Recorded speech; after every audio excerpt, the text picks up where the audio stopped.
타브레스.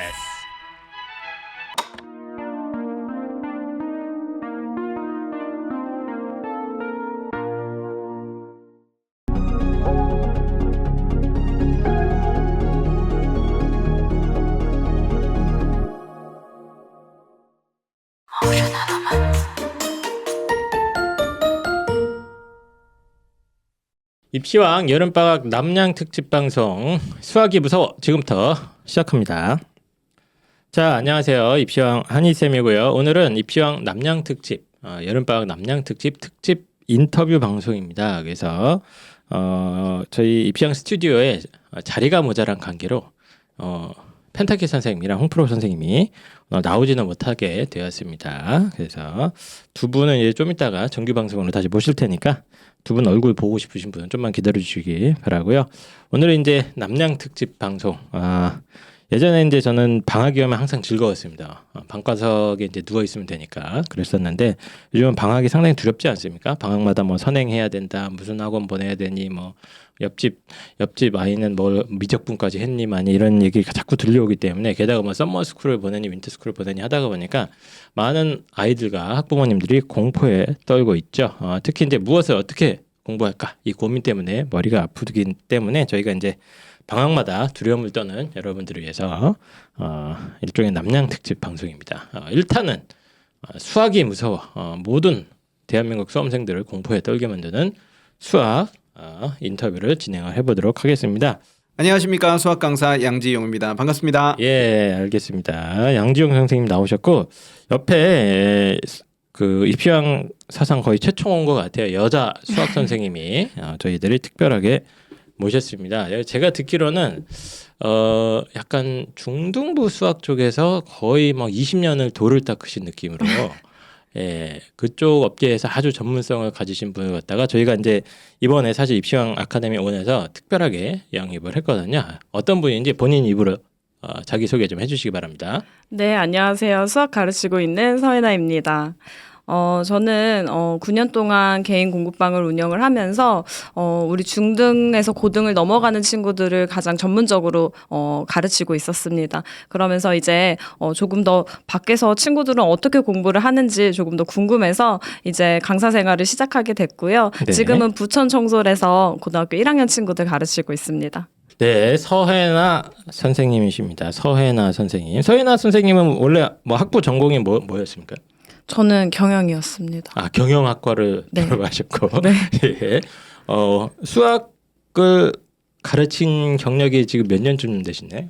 지금은 아이들을 가르친 지는 13년 되었습니다. 13년. 네. 제가 아까 20년이라고 했는데 그건 아니군요. 네. 네, 13년 정도 거의 중등부를 전문 타겟으로 네, 맞습니다. 하셨고, 뭐 그 본인이 자랑할 만한 것도 없습니까? 내가 이렇게 이런 애도 내가 이렇게 만들었다 뭐 이런 거. 극단적인 이야기를 드리자면 네. 정말 점수가 공교롭게도 18점인 친구가 있었어요. 네, 그 친구가 점수가 네. 진짜 수학 점수가 18점이었습니까? 네, 네. 18. 예. 네, 그 친구가 이제 한 학기 같이 공부를 시키면서 그 친구들을 70점 올려주었습니다. 그래서 이제 88점으로 친구가 이 친구는 보통 끝이 다 18로 끝나네요. 네, 네, 정말 딱 70점이 오르더라고요. 18점을 88점으로 만든 적도 있다. 네. 어쨌든 저희가 중등부 쪽에 좀 괜찮은 선생님은 계속 수소문을 하다가 하나 얻어 걸렸어요. 예, 그래서 워낙 이쪽에서 오랫동안 중등부 아이들을 갖다가 이렇게 성장시키고, 사실상 보육의 개념 아닙니까, 중등부? 그렇죠? 네, 아이들을 네. 이렇게 꾸역꾸역 관리하고 키워서 중등부 아이들의 어떤 수학에 흥미를 붙이게 만들고 실력을 향상시키게 만드는데 전문성을 가진 서혜나 선생님을 이번에 특별하게 좀 모셨습니다. 그래서 오늘 방송에도 한번 저희가 같이 얘기를 나눠볼까 하고요. 양지영 선생님은 자주 나오셨기 때문에 뭐 자기소개 다 필요해 좀 더 해주시죠. 본인이 뭐 하는 분인가. 예, 아직 모르는 분이 많을 수도 있습니다. 예. 저는 지금 오프라인에서 학생들 가르치고 있고요. 고3 수학 강사 하면서 고2, 고3 가르치고 있고, 특히 저는 수능 수학 전문으로 올해 작년부터 우리 입시왕에 나오고 또 정말 많은 반응을 얻고 있어가지고 현장 강의에서도 나름대로 요새 좋은 반응을 얻고 있는 강사입니다. 학생 그때 몇 명이라 했지? 학생 숫자가요? 엄청 많았는데요. 제가 들은 지금 게? 수강생 기준으로 400명이 좀 넘는 것 같습니다. 이 정도면 마세라티 뽑을 수 있지 않습니까? 아 저는 근데 네. 아이들밖에 모르는 바보기 네, 알겠습니다. 그래서 양지영 선생님 네. 수능 수학에 있어서만큼은 일가를 이루신 분이고 이분 이제 진짜 정통파 네. 수학 교육과를 전공하신 아주 정통파 수학 강사십니다. 그래서 오늘 양지영 선생님, 서예나 선생님과 함께 이번 여름 방학 때 수학 공부 관련돼서 어떤 공부를 어떻게 시켜야 될지 그 얘기를 집중적으로 한번 얘기해 보도록 하겠습니다. 일단은 양지영 선생님 고등부부터 먼저 좀 자세하게 얘기를 할 건데 작년 수능 수학부터 좀 살짝 얘기를 한번 해볼까요, 먼저? 네, 작년 수능 수학이 워낙 이제 입시에서도 되게 중요한 한 해였던 맞습니다. 것 같아요. 제 생각에는 10년, 20년이 지나도 작년 수능이 되게 큰 분수령이었다고 얘기할 정도로. 이거 거의 뭐 한반도 역사상 광복 이후의 최초 아닙니까? 그렇죠. 문이과 통합. 예. 문이과 통합이고 게다가 예전에도 선택 과목이 있었지만 거의 되게 선택 과목의 문항이 되게 적었는데 지금은 나름대로 되게 중요하다고 생각하는 확률과 통계, 미적분 그리고 기하 과목이 선택 과목으로 들어가서 어떤 것들을 하고 어떤 것들을 안 하느냐에 따라서 유불리함이 꽤 중요하게 작용할 수도 있는 시험이었다 이렇게 말할 수 있습니다. 네, 그래서 전체적인 어떤 뭐 난이도라던가 이런 것들을 좀 이렇게 얘기해 주실 수 있을까요? 네, 난이도는 일단 수원수투부터 갈까요? 네네. 난이도는 뭐 여러 가지 측면에서 볼 수 있는데 저도 되게 궁금했고 이제 동료 수학 선생님들이나 아니면 선후배 수학 선생님들하고도 정말 예상을 많이 했었어요. 쉬울 것이다, 어려울 것이다 했었는데 어떤 식으로 어렵느냐가 되게 중요한 것 같아요. 학부모님들이 이제 작년 수능이 흔히 불수능을 넘어서 용암 수능이다, 마그마 수능이다 이렇게 얘기가 나올 정도로 되게 어렵다라고 얘기를 하는데 요 얘기는 아마 잘 묻힌 것 같더라고요. 제가 만점자 수를 한번 말씀드려보도록 할게요. 네. 재작년 수능 수학 기준으로 만점자가 전국에서 몇 명 정도였는지 혹시 아십니까? 수학이요? 네, 수학만. 수학 보통 한 2,000단이 나왔던 걸로 제가 얼핏 기록하는데. 재작년이 네. 970명. 아 그래요? 재작년에가? 971명으로 아. 제가 기억하고 있는데 네. 작년 수학이 더 어려워졌다고 얘기를 했거든요. 네. 근데 신기한 건 만점자가 2,702명으로 아 그렇습니까? 3배 가까이 늘었습니다. 쉬워진 거 아니에요? 근데 이게 네. 어려운데 만점자가 든 특이한 시험이라는 거죠. 그래서 그런 게 어디 있어 그게? 학부모님들도 요걸 꼭 같이 기억해 주셔야 돼요. 단순히 쉬웠다, 중간이다, 어렵다 이게 아니라 어떤 학생들한테 어렵고 어떤 학생들한테 오히려 훨씬 더 쉬워질 수 있다는 거죠.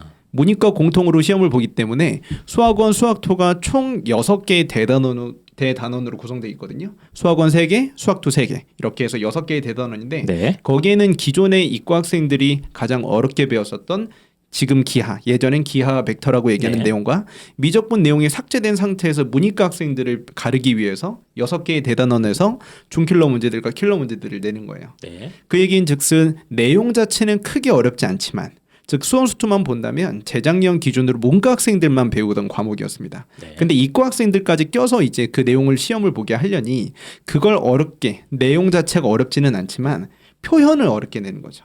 그래서 그 표현 해석에 능통하거나 수능적 사고가 좀 가능한 상위권 학생들은 오히려 이런 수능을 되게 반길 겁니다.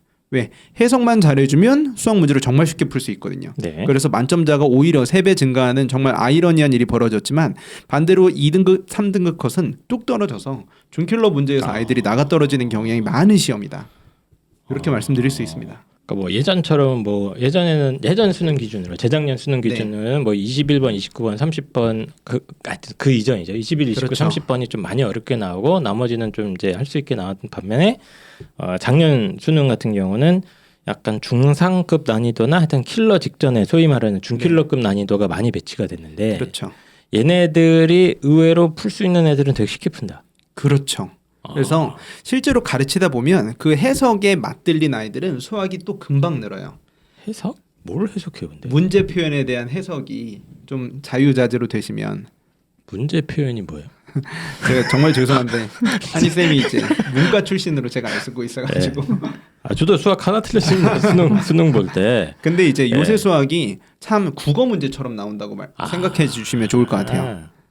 그래서 그 국어적인 문제도 해석에 좀 길고 그렇죠. 예, 뭐 아니면 도형이나 그래프가 있는데 그렇죠. 그걸 잘 이렇게 해석만 잘 해내면 네. 문제 상황만 이해도가 높아지면 네. 생각보다 그렇게 풀이 과정 자체나 이런 거는 쉬운데 그렇죠. 근데 아이가 거기서 막히는구나.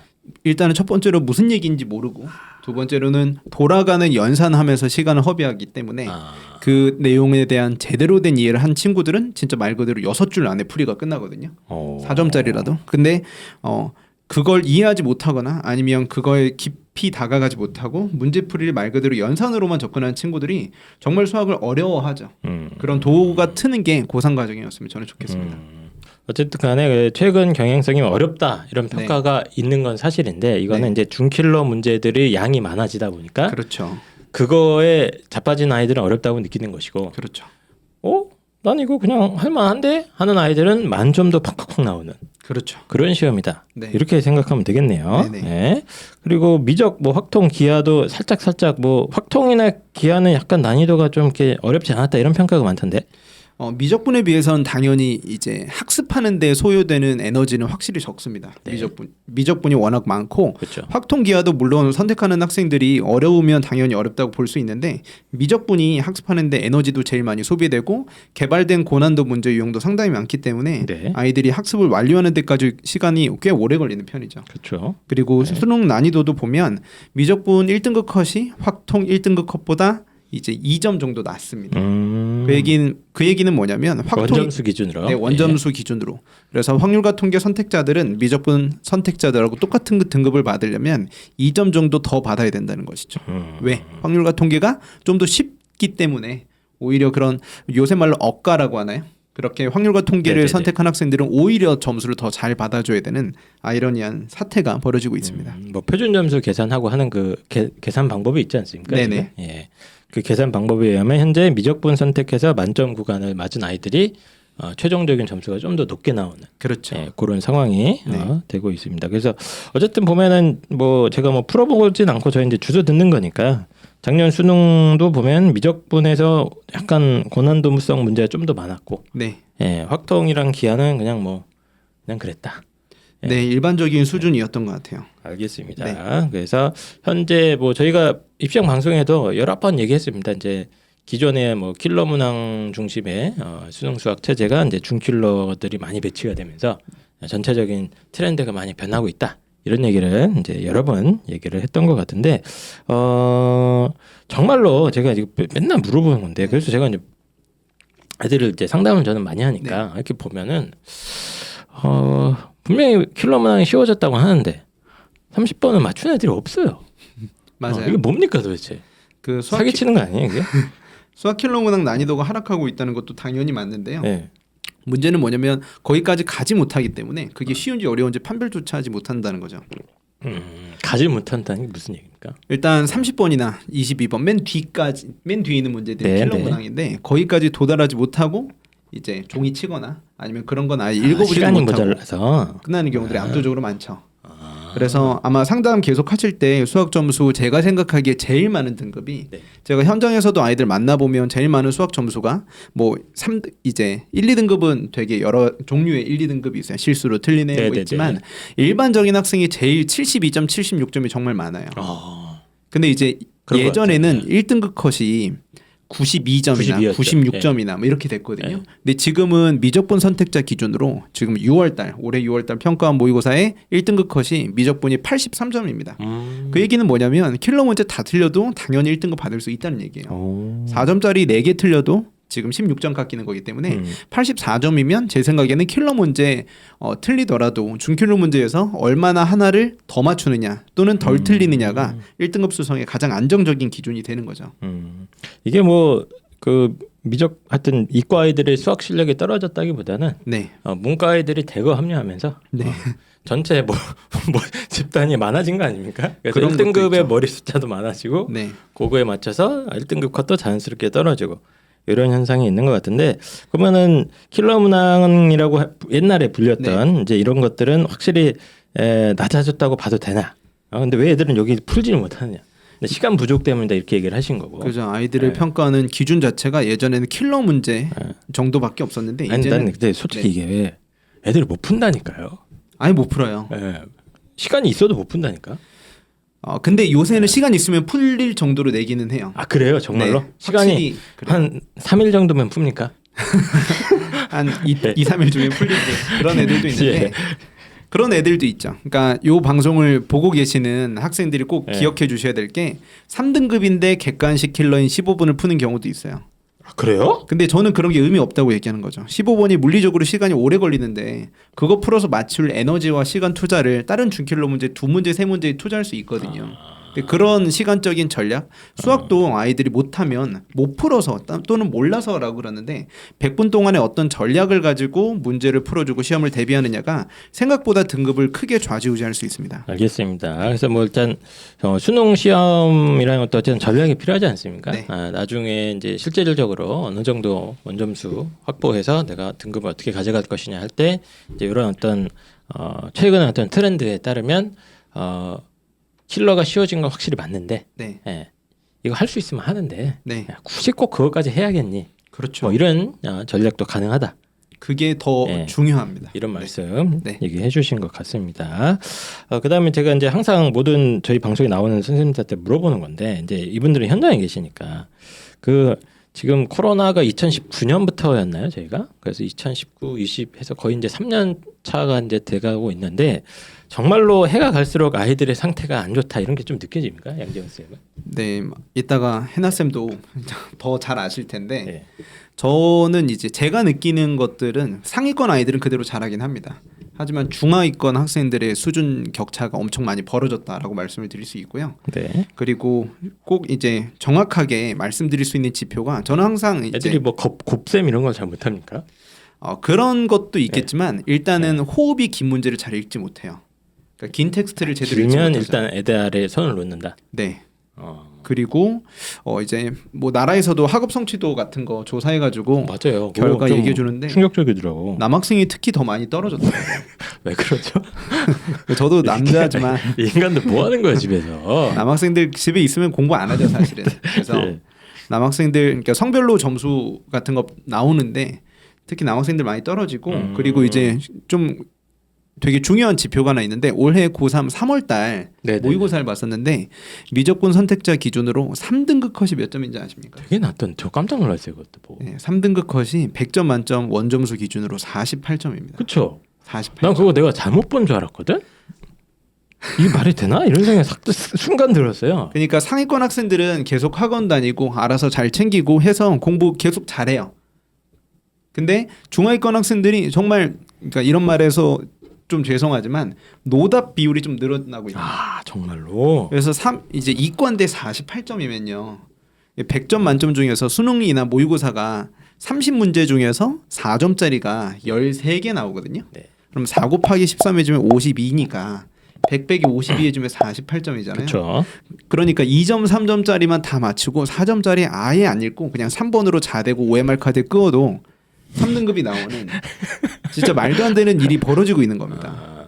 그 정도로 실제 고등학교 이제 수업을 계속 하신 현장에서 네. 봤을 때 확실히 애들이 상태가 안 좋은 게 확실하다. 인정하고 특히 싶지 중하위권 않지만 아이들. 예. 네. 심각한 것 같고 네. 이 서예나 선생님들 이제 오랫동안 아이들을 이렇게 육아처럼 이렇게 보듬어 주시지 않으셨습니까? 네. 선생님이 느끼시기에도 이제 중학생들도 상태가 어떻습니까?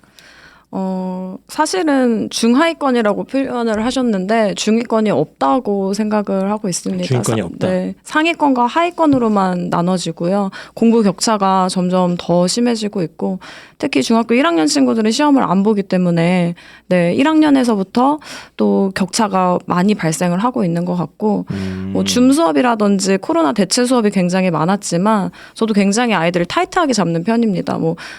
숙제가 다 끝나지 않으면 줌에서 내보내주지 않는다든지 줌 감옥을 만들어 둔다든지 줌으로 이렇게 감옥을 만든다. 네 그럼에도 전기 불구하고 충격 같은 거 멀리서 줍니까? 어떻게 이게 가능하죠? 네 그럼에도 불구하고 아이들이 그렇게까지 관리를 해주는데도 어쨌든 이 줌 수업 온라인 수업이라는 한계가 분명히 존재하고 그치. 네 그래서 격차가 조금 더 커지는 것 같습니다. 확실히 그럼 막 애들이 수학 공부할 때 눈빛이나 이게 달라요? 막 침을 흘린다거나 애들이. 네, 뭐 그렇습니까? 일단은 화면 조정부터 이제 줌 수업을 하게 되면 화면 조정부터 굉장히 꼼수를 많이 부리죠. 화면 조정이 뭐예요, 근데? 일단 이제 뭐 다른 걸 중간에 또 다른 걸 틀어놓는다든지 아니면 뭐 게임을 하고 있는다든지 네. 음소거를 해놓고 다른 걸 보고 있다든지 그냥 초점이 아주 묘하게 어긋나 있다. 네, 뭐 이런 맞아요. 것들. 다 남학생이죠. 그래서 이 특히 수학이 지금 아이들이 이게 수학은 꾸준히 하지 않으면 진짜 큰일 나지 않습니까? 네. 그러다가 보니까 이게 누적이 되면서 중학교 때 이러고 살다가 고등학교 올라온 게 연장이 되면서 아이들이 지금 굉장히 좀 상태가 전체적으로 안 좋고 특히 중위권 아이들이 거의 없는 것처럼 느껴진다. 네. 시키도 어떡하나? 알겠습니다. 일단은 그래서 현재 수능 상황에 대해서 일단 어머님들이 결국에는 수능을 보기 위해서 준비를 하셔야 되는 상황이니까 이제 양지영 선생님 중심으로 쭉 말씀을 한번 나눠봤고 이제 또 양지영 선생님 순서입니다. 이거 청취자 여러분들은 참고로 왜 서혜나 선생님한테 질문을 안 하냐 이렇게 물어보실 수 있는데 조금 이따 할 거예요. 조금 이따 많이 할 거니까 좀 기다려 주시고 이제 수능 수학 대비 관련돼서 양지영 선생님이랑 먼저 말씀을 좀 나누도록 하겠습니다. 일단은 제가 궁금한 게 내신 수학도 애들이 이제 내신 공부를 매번 하지 않습니까? 네네. 이게 근데 수능 수학이랑 좀 차이가 많이 납니까? 강사 관점에서 봤을 때? 근데 사실은 이따가도 이제 나올 질문하고 겹치는데 내신 수학과 수능 수학이 이제 사실은 큰 경계가 많이 없어지고 있어요.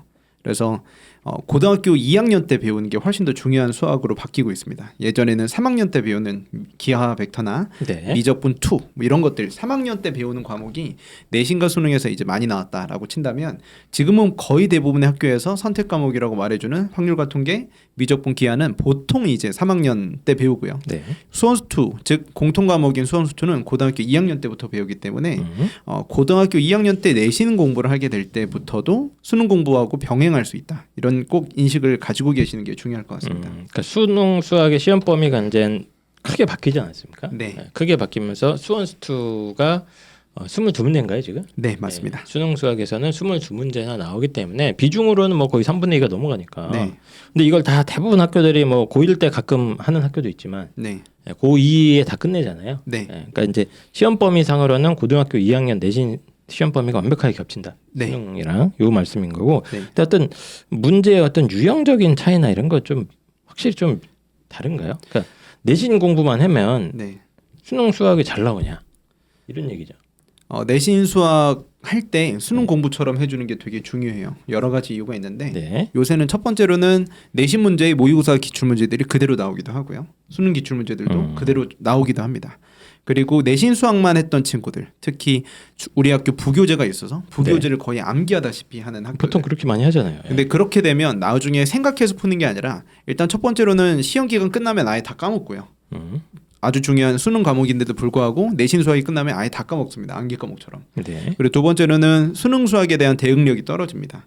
긴 문제를 보거나 되게 새로운 표현을 봤을 때 아이들이 대처하는 능력이 떨어진다는 거죠. 왜냐하면 자기 혼자 분석해서 푼 게 아니라 이 내용을 누가 알려줘서 그리고 거의 암기하다시피 외워주고 들어가고 실제로 그게 그대로 나온다는 경험을 하게 되면서 이게 공부구나라고 착각하게 되는 거죠. 내신은 어느 정도 이제 학원 선생님이 찍어주기도 네, 하고 그렇죠. 뭐 이런 문제 나오니까 열심히 풀면 비슷비슷한 게 꽤 나오니까 네. 숫자만 바꿔서 나오는 경우도 있고 그러니까 그걸 그렇게 그냥 착착착 해서 풀고 맞추고 나 수학 1등급이네 2등급이네 이렇게 그렇죠. 착각을 할 수가 있는데 네. 수능 수학은 그걸로 안 됩니까? 그럼? 네, 거기에서 이제 플러스 알파가 들어가야 됩니다. 알파가 뭡니까? 플러스 알파는 제가 아까 말씀드렸던 것처럼 수원수 2에 대한 기출 문제에 대한 접근을 되게 많이 해보셔야 돼요.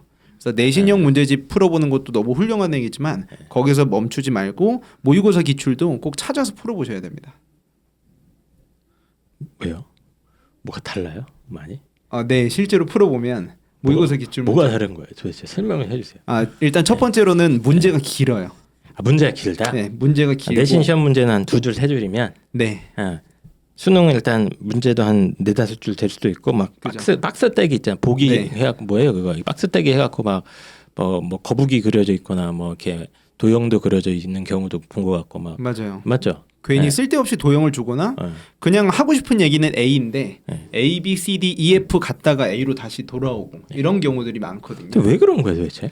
그러니까 애들을 변별하기 위해서 어쩔 수 없이 그렇게 내는 부분도 있고. 변태들 아닙니까? 맞습니다. 수학 그렇게 한 사람들은 사실 변태가 더 맞고요. 그냥 에이 이거 뭡니까 물어보면 되는데 막 그림 그리고 막 상황을 설명하고 막 이렇게 해가지고 아이들을 약간 이거 뭐지 이렇게 만드는 거예요? 그렇죠. 이게 뭐지 하는 건데 사실은 그게 이제 우리나라 수학 교육의 목표가 그러니까 아예 못을 박아놓고 시작합니다. 수학적 의사소통이라는 큰 문구 하에 수학적 의사소통이요? 네네 우리나라 수학교육학회 목표가 있어요. 그게 미국 수학교육학회의 그래요? 것을 그대로 따라가는데 네. 그게 거의 한 십수년간 유지되고 있는 게 수학적 의사소통입니다. 그래서 그 기조에 맞게 아이들을 가르치고 평가한다는 명목하에 오히려 수학적 의사소통이 더 안 되는 거 아닙니까? 저렇게 문제를 자꾸 대면? 그래서 막 되게 어려운 연산이나 아. 예전처럼 정말 많은 양을 배우거나 그런 수학이 아니라 그게 아니라 이 얘기인지를 너 수학적으로 의사소통할 수 있니? 이 도형이 나타내는 게 도대체 어떤 상황인지 알 수 있니? 라는 걸 네가 물어보는 갖고 거죠. 있는 어떤 수학적 개념이나 지식들을 활용해서 이 상황을 한번 이제 해석을 해봐라. 그렇죠. 생각을 좀 하고 네, 해석해서 뭔가 이제 그 안에서 실마리를 스스로 찾아 나가라. 그렇죠, 이 능력을 평가하기 위해서 문제들 스타일이 좀 내신이랑 많이 다른 거죠. 그렇죠. 네, 학교 내신에서 그런 철학을 가지고 출제하지는 않죠. 그렇죠. 아이들이 이제 등급을 나누는 게 일단 평가의 목적이기 때문에 내신에서는 연산도 되게 말도 안 되는 것들도 나오기도 하고 그리고 진도라는 게 존재하기 때문에 수학은 네. 얼마나 더 수학적으로 뛰어난가를 물어보는 것도 있지만 진도 학습을 얼마나 잘 마무리했는가도 상당히 중요한 지표이기 때문에 내신에서는 그런 거에 초점을 맞춰서 출제하기도 합니다. 근데 그런 것만 한 게 자기가 수학을 1등급이다라고 생각하는 게 되게 위험하다라는 말씀을 드리고 싶은 거죠. 제가 이렇게 상담해 보면 많은 고등학생들이 보통 이제 고등학교 1학년, 2학년까지는 내신에 집중을 많이 합니다. 네. 당연한 거죠. 열심히 내신 공부를 하다가 항상 하는 얘기가 저는 수능 공부는 하지 않았습니다. 고2 한 11월 모의고사 성적표를 딱 저한테 보면서 야 너는 3등급인데 어떻게 된 거니? 저는 수능 공부를 하지 않았습니다. 겨울방학 때부터 하겠습니다. 이런 얘기 많이 하거든요. 네. 근데 이 수능 수학이라는 게 고등학교 2학년 겨울방학 때부터 본격적으로 해도 되는 거예요? 네. 본격적인 시작은 이제 고등학교 2학년 말부터 시작할 수밖에 없고요. 네. 왜냐면 병행하는 건 현실적으로 아이들 수행 평가도 있고 하다 보니까 어렵고 대신 본격적인 시작은 고등학교 2학년 때 본격적으로 이제 수능 정시 준비 또는 수능 최저를 맞추기 위한 수능 공부를 시작한다고 보시면 되는데 내신 수학할 때도 모의고사 기출을 이건 우리 학교 안 나오니까 안 나와라는 행위만 좀 안 해주셨으면 좋겠어요. 내신 공부할 때도 모의고사 기출 문제들도 꾸준히 풀어보고 그리고 좀 어려운 수준의 문제, 좀 긴 문제를 피하지 않고 해봐야 나중에 좀 되거든요. 근데 고등학교 2학년 말에 또는 겨울방학 때 처음으로 그런 문제를 보면 애들이 수학을 언제 포기할까를 결정합니다. 그러니까 본격적인 수능 수학 대비는 당연히 이제 기출 다 풀어보고 하는 준비 과정은 당연히 겨울방학부터 하는 게 맞는데 양지용 선생님이 보시기에는 그때 급하게 시작하다가 안 하던 짓 하면 사람이 가끔 이제 돌아가시기도 하고 그러지 않습니까? 그러니까 너무 막 수능 스타일의 문제를 평소에 한 번도 안 보다가 갑자기 보면 이제 진짜 급히 먹다가 체하는 느낌이 날 수도 있으니까 미리 조금 해놓으면 좋겠다.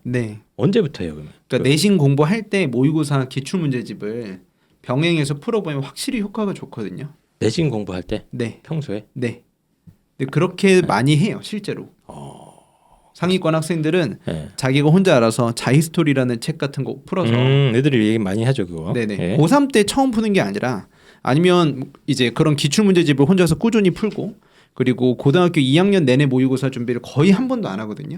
학생들이 고등학교 1, 2학년 모의고사 수학 시간은 그냥 자는 시간입니다. 왜냐면 수행 평가하거나 그렇게 지쳐 있기 때문에 애들이 진지하게 임하질 않아요. 시험 범위도 다르고. 근데 한 번이나 두 번 정도는 좀 준비해서 봐서 자기가 어느 정도 수준인지 등급을 한번 받아보는 것도 너무 중요하죠.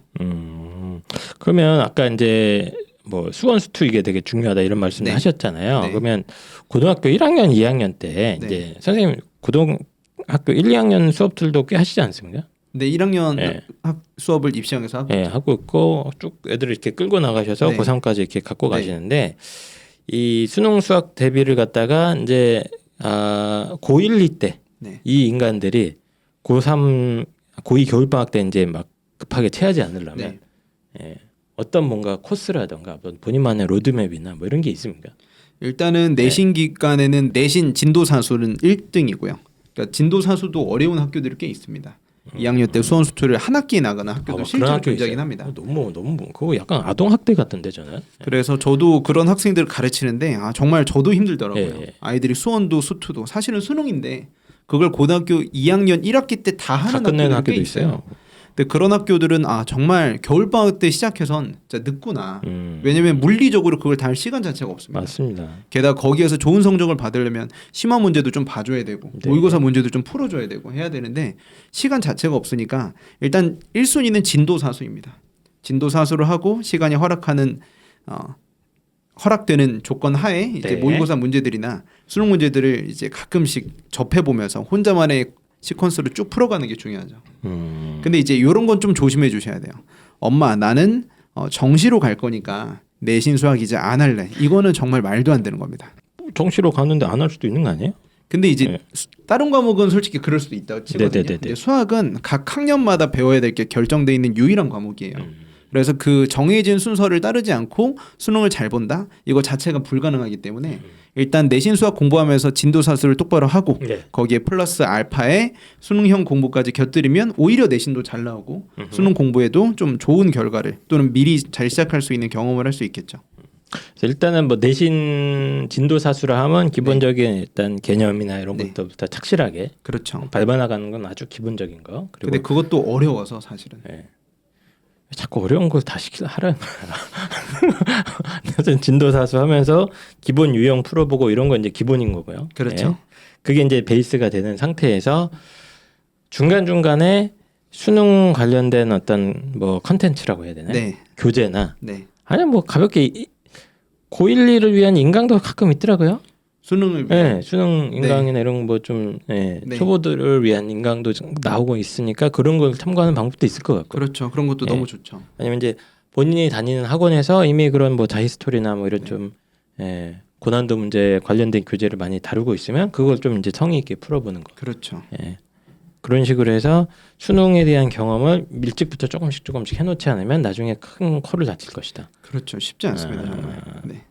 저 그런 애들 되게 많이 봤어요. 학교는 막 내신 다 1등급이야. 네. 근데 수능만 봤다 하면 3, 4등급인 애들 사실 좀 지역에 가면 많거든요. 네, 많아요. 그게 제가 봤을 때는 이 아이가 이제 수학적 능력이 뭐 그게 뭐 살짝 부족할 수도 있겠다는 생각 들지만 기본적으로 이런 경험 자체를 못 하는 것 같더라고요. 그 지역에 가면 학원도 없잖아요. 네. 학원도 없고 뭐 그러니까 그냥 학교 선생님이 주는 건 이제 열심히 해갖고 뭐 반복 학습해서 내신은 잘 따는데 이런 좀 색다른 유형이나 이런 거에 대한 훈련은 전혀 안 되는 것 같아요.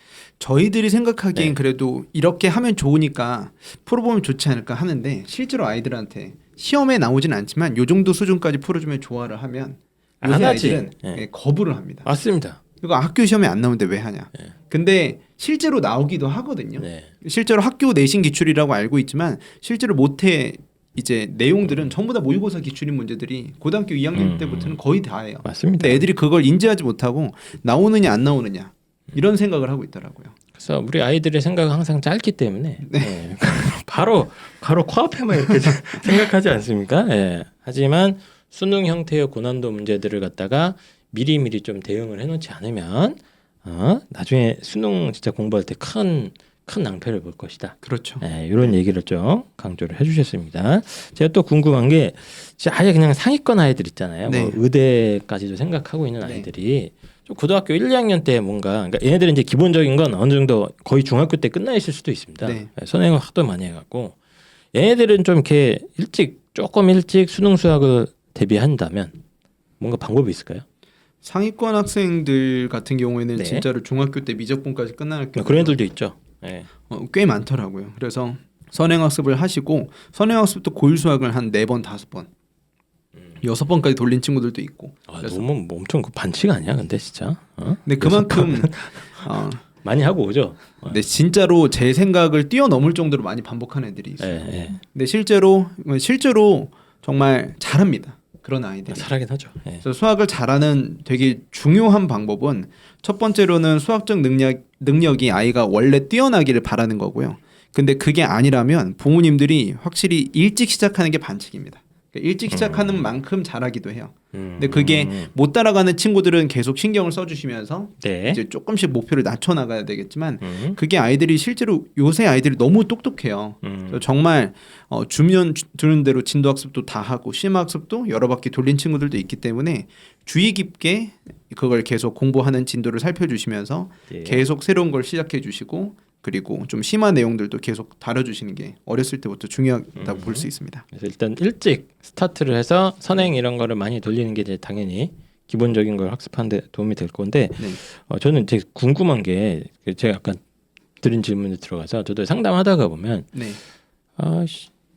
수능 국어나 이런 거 그냥 인강 보면 될 것 같아. 네, 예, 확실히 그냥 내신 학원이랑 네. 차별화가 되니까 야 인강 봐 이제 그 말씀을 얘기를 할 수가 있는데 수능 수학을 이미 막 거의 1등급인데 일찍 하려고 하는 애들이 있단 말이에요. 그러니까 네. 내신은 이미 좀 빠았어.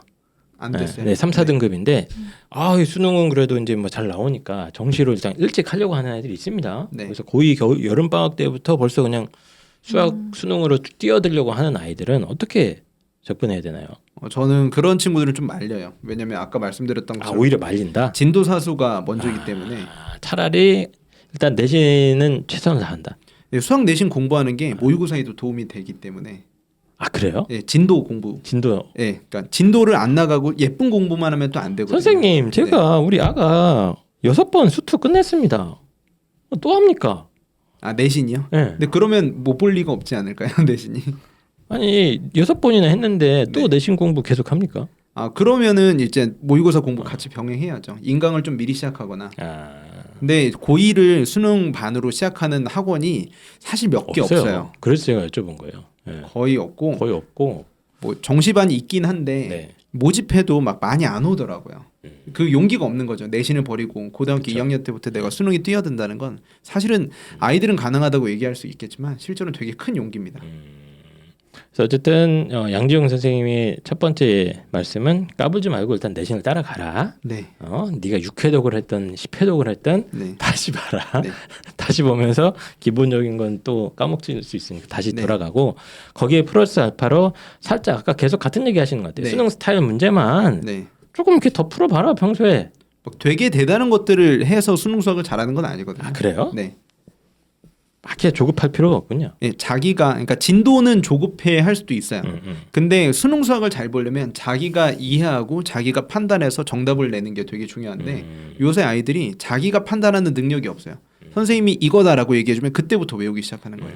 근데 새로운 표현을 A가 B하고 똑같다는 걸 자기가 판단하는 게 그게 불가능한 아이들이 꽤 있어요. 해본 적이 없으니까.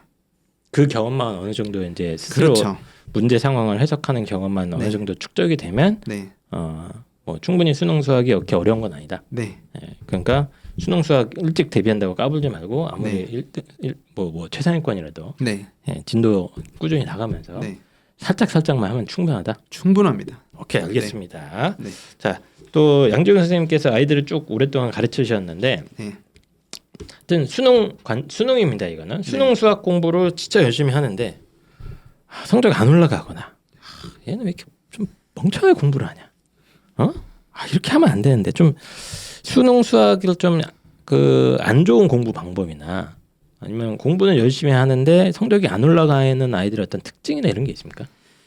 네, 너무 명확하게 제가 뭐죠? 잘 답변 드릴 수 있어요. 그래요? 근데 저는 이제 아이들 공부한 걸 다 보거나 아니면 시험지를 다 봐요. 네. 이번 모의고사 끝나고 실제로 200명 넘게 시험지를 다 봤습니다. 거의 시험지를 본다는 게 무슨 그러니까 말이에요? 시험지 가져오고 상담을 거의 한 며칠 내내 했어요. 제자들의 시험지를 다 가져오게 시켜서 역시 진짜 열심히 하시네요. 그걸 다 본다고요? 점심 저녁 안 먹고 네. 막 계속 옆에다 남겨놓고 시험지 보고 분석해주고 예, 상담해주고 예. 이런 거를 많이 해요. 그리고 제가 숙제 검사도 어떻게 하는지 이따 말씀드릴 텐데 네. 공부했다고 가지고 온 애들의 이제 공부는 뭐냐면 필기를 정말 예쁘게 써요. 필기를 되게 필기한 게 공부라고 생각하는 거죠. 뭐 열심히 예쁘게 쓸 수 있잖아요. 근데 이제 수학 공부는 제가 아까 말씀드렸지만 문제 초반과 문제 중반과 문제 후반이 있는데 네. 요새 수학은 문제를 해석하는 게 너무 중요하기 때문에 독해력 수학이기 때문에 문제를 왜 이렇게 시작하는지가 훨씬 중요한 거예요. 근데 시작된 다음부터 예쁘게 쓰면 그게 자기가 공부인 줄 알더라고요. 아, 자기가 왜 이렇게 시작하는지를 공감하고 문장으로 만들어 놓고 그런 걸 써놔야 되는데 그런 거에 대한 내용이 전혀 없이 그냥 풀이만 예쁘게 쓰고 그 내용을 거의 암기하다 싶어 해서 그 다음날 다시 풀어보고 그게 공부인 줄 알더라고요. 저 얼핏 고등학교 때 생각해 보면 이제 네. 선생님이 문제를 딱 풀기 시작합니다. 네. 칠판에다가. 그럼 이제 우리는 이제 딱 이제 그 받아 적지 않습니까? 받아 적으면서 예쁘게 이렇게 받아 적은 다음에 딱 하고 이제 넘어가는데 네. 양정 선생님 보시기에 열심히는 하는데 성적이 안 올라가는 네. 아이들은 이제 고거 수준에서 멈추는 것 같다. 왜 이렇게 시작하는지에 대한 고민이 반드시 선행돼야 됩니다. 요새 왜냐면 저도 이번 모의고사 풀 때 기억이 나거든요. 아, 이게 알 것 같기도 하고. 예. 학생들한테도 얘기해요. 너네들이 공부 정말 많이 하고 들어가도 네, 태어나서 처음 보는 문제 나올 거다.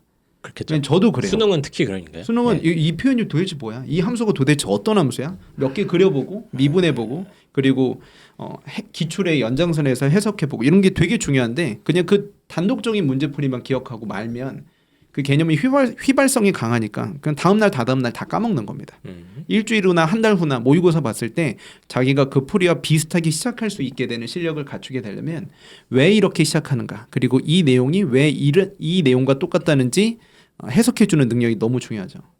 문제를 보자마자 여기에서 내가 어떤 개념이나 이런 걸 쓸 것인지에서부터 그렇죠.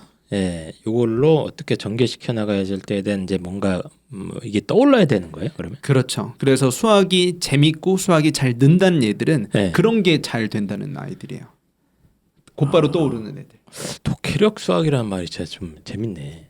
요새는 네. 그 수학이 어려워졌다 하지만 만점자가 3배 는 게 저는 독해력 수학이라고 생각을 해요. 독해력 수학. 도형이 나와도 그냥 보조선을 무조건 외우는 게 아니라 이게 필요하니까 이 보조선이 필요하지. 그리고 이 보조선과 관련된 공부는 내가 어떤 걸 했었지. 그러니까 그걸 자기 머릿속에서 가져오는 거죠. 근데 그냥 강사가 적어준 걸 긋고 그다음부터 코사인 법칙 쓰고 사인 법칙 쓰면 그건 의미가 없다는 얘기예요. 다음에 자기 혼자가 비슷한 도형을 봤을 때 시작을 못 해요. 요새 아이들이 풀다가 틀리는 문제들도 있겠지만 그냥 시작도 못하는 문제의 비중이 훨씬 더 많아요. 이거 얘네들 어떻게 해야 돼? 그래서 이과 답이 없을 3등급 것 컷이 같은데? 48점이 나오는 겁니다. 아, 수학적 독해력이 진짜 떨어지는 거네. 그렇죠. 논리의 예전보다 해석 능력? 네. 갈수록 그런 게 더 중요해서 그런 트렌드 수학 제가 아까 말씀드렸잖아요. 우리나라 수학 교육 이런 게 제가 그냥 수학 교육과 나와서 허울 좋게 얘기하는 게 아니라 아, 그거 아니었어요? 물론 그런 측면도 아주 예. 다분합니다. 예. 근데 그게 진짜 그런 철학 하에 나오는 아, 시험이기 그래요? 때문에 아, 이거 신기하네. 그냥 강의 듣고 누가 잘한대 누가 좋대 이게 중요한 게 아니라 그렇죠. 자기가 어떤 생각을 하게 하는가. 그래서 저는 숙제 검사를 할 때 네네네. 제 연구실 직원들이 거의 한 20명 되는데 직원이 20명이 있어요? 조교들 포함해서 조교들? 예. 이제 조교 선생님들이 주간 모의고사를 20문제 내주는데 그걸 다 첨삭해 줍니다. 틀렸다 맞았다가 아니라 이 풀이보다 좋은 게 뭐가 있고 여긴 이렇게 하면 안 되고 이런 것들에 대한 첨삭이 들어가요. 저는 첨삭을 한다고요? 그러니까 수학 문제를 논술처럼은 아니지만 그러니까 논술은 되게 어려워요. 맞죠, 그렇죠. 근데 그 어려운 논술이 아니라 수능 수학에 대한 수능 풀이 이제 교정을 해주는 거죠. 그래서 저는 그렇게 해서 아, 그래서 모의고사 이거 다 수집을 하시는구나. 네, 다 하고 애들한테 문제 풀기에 시켜서 연산으로만 한 20줄 써온에 있어요. 예. 그러면 그 써주죠. 이렇게 요구하는 게 아니라 이런 해석을 해주면 6줄로 준다. 이런 게 되게 중요한 수학입니다. 그래서 저는 숙제 검사를 해줄 때 한 달에 첨삭을 진짜 일주일에 제가 아까 말씀드린 학생 수처럼 하면 수백 건을 해요. 제가 하는 게 아니라. 아, 근데 약간 이게 그런 게 있는 것 같다. 수학도 아이들이 이제 그 습관적으로 하는 게 있지 않습니까? 그렇죠. 사람이라는 게 네. 자꾸 학원에서 배우고 이렇게 했던 게 패턴화가 돼가지고 그냥 주어진 거를만 이렇게 해서 쓰는 것만 능숙하게 연습이 돼 있다가 네. 특히 이제 중학교 때부터 막 계속 그것만 했으면 네. 수능의 독해가 중요한 문제가 딱 나왔는데 제가 손을 못 네. 쓰니까 이거 약간 어떤 태도나 습관의 문제이기도 하네요. 그렇죠. 고3이 중요한 게 아니라 고2 때 배우는 수원수투가 중요하고 모니과 공통수학이기 때문에 이과 학생들만 풀 수 있는 문제가 아니라 문과 학생들도 해석하면 잘 풀 수 있는 문제를 출제할 수밖에 없거든요. 그래서 풀이 교정이라는 시스템을 제가 도입해서 했는데 아이들 반응도 되게 좋고 애들이 숙제 정말 열심히 해요. 저는 이렇게 풀었는데 해설지에서는 이렇게 풀었습니다. 어떤 게 좋은 건가요? 이렇게 적어서 저한테 질문해 준 친구도 학원에서는 A 가서 B 가서 C 가서 D까지만 해서 애가 그것만 계속 한 거야 지금까지. 계속 했는데 이제 이런 조교 선생님들 이런 분들이 야 A에서 꼭 B로 안 가도 돼. 이런 새로운 가능성도 있잖아. 그렇죠. 생각 좀 해 이 자식아. 딱 하는 거죠. 그렇죠. 그 중킬러 문제가 너무 그런 형식으로만 나오기 때문에 그 풀이 교정을 받을 수 있는지 그냥 강사가 알려주는 베스트 풀이가 나 혼자 떠올릴 수 있는 풀인지 정말 안타까워요. 누가 더 잘 가르친 데에 대한 기준이 누가 더 좋은 풀이를 제시하는지 라는 생각으로 좀 많이 고상 강사의 판별 기준이 많이 바뀌었거든요. 근데 그게 중요한 게 아니라 나한테 그 베스트 풀이를 떠올릴 수 있을 만한 문장적인 구조를 잘 만들어줄 수 있는 사람인지 그걸 잘 끌고 갈 수 있는 사람인지 내가 그런 숙제를 제공받고 있는지 교정받을 수 있는지가 요새 수능 수학을 준비하는 가장 중요한 포인트라고 저는 생각을 합니다. 뭐 유명한 선생님 막 수업 들으러 다니잖아요. 애들이 가서 이제 제가 봤을 때는 그분의 풀이를 구경하고 있는 것 같긴 하더라고. 정말 딱 맞는 맞죠? 말씀이에요. 저는 그거 못해요. 엄청나게 뛰어나신 분의 저분은 무슨 대학 수학과를 나왔대 뭐 해갖고 이제 기가 막히다. 어떻게 저런 생각을 할 수 있지? 막 난리가 났어 애들이. 근데 지는 못해 그렇게. 그렇잖아요. 그렇죠. 근데 그게 중요한 게 아니다. 전혀 중요한 게 아니죠. 자기가 그 풀이를 떠올릴 수 있을 만한 수학적 경험을 어렸을 때부터 제공받았는지 그런 시간적 여유를 가지고 응원받고 독려받았는지가 중요합니다. 단순히 양적으로 되게 많이 돌렸다. 이건 또 필요하기는 해요. 진도사수를 위해서. 근데 그 플러스 알파가 시간에 구애받지 말고 좀 모의고사 문제를 좀 꾸준히 고민해보고 해석해보고 내가 올바르게 문장 해석을 했다는 경험이 있는 게 너무 중요합니다. 알겠습니다. 이게 뭔가 저도 이 수능 수학 하다 안 푼 지 오래돼 갖고 잘 이해도가 떨어지고 있었는데 양지용 선생님이 아주 귀에 쏙쏙 들어오게 뭐가 중요한지 좀 잘 얘기해 주신 것 같고 이제 마무리하는 입장에서 이제 본인의 제자들 중에 혹시 뭐 기억에 남는 애 있습니까? 아까 18에서 88 간 사례를 얘기해 주겠습니다. 본인의 제자 중 기억에 남는 학생, 저의 제자 중 기억에 남는 학생 모두 다 기억에 남는데요. 그런데 멘트 하지 마시고요. 그럼 아이들 보고 있니? 눈물이 앞을 가리는데 예전에는 그런 학생도 있어요. 맨날 잤는데 1등 가형 1등급 그런 친구도 꽤 있었어요. 아주 예전에 이제 수학 가나형 있을 때. 근데 요새는 그런 학생들이라기보다 실제로 저도 주변에 수능 출제하러 들어갔던 선배들 후배들 얘기 들어보면 수학 선행학습과 상관없이 그리고 사교육과 상관없이 어떤 문제를 푸는 데 있어서 누가 봐도 처음 보는 문제인 것처럼 출제해달라는 요구를 많이 받는데요. 수능 수학이 기존 그런 거죠. 그래서 수능 해석적으로 이제 특이한 문제들이나 새로운 문제 표현들이 계속 개발돼서 출제가 되는 겁니다. 근데 예전에 가형할 땐 그런 친구들이 있었는데 요새는 그런 친구들이 없어요. 그러니까 되게 머리가 좋아서 잘 보는 시험이 아니라 그냥 수능적 사고에 좀 얼만큼 노출되어 있었는가 그런 사고를 좀 가지고 있는 학생들이 좋은 점수를 받는 학생이고 예전에는 제가 수학 가나형 이제 문과 전형이 따로 있었을 때 나형에서는 작년 수학에서는 뭐 진짜 말도 안 되는 점수였지만 5, 60점 오른 애들이 나형에서는 정말 매년 한 10명 가까이 나왔어요. 저 2학년 때 공부 안 했는데 3학년 문과 수학 공부 열심히 해서 88, 92, 96 나왔어요. 이런 학생들이 정말 많이 나왔습니다. 근데 작년부터는 그 비율이 줄더라고요. 왜? 그렇겠죠. 왜냐하면 미리 포기하거든요. 나형 애들은 문과 학생들은 안 된다 싶으면 포기하는 게 되게 빨라졌어요. 근데 그걸 꾸준히 잡았을 때 이번 모의고사 때 저도 이번에 오랜만에 50점, 60점 오른 애들이 한 2명 정도 나왔거든요.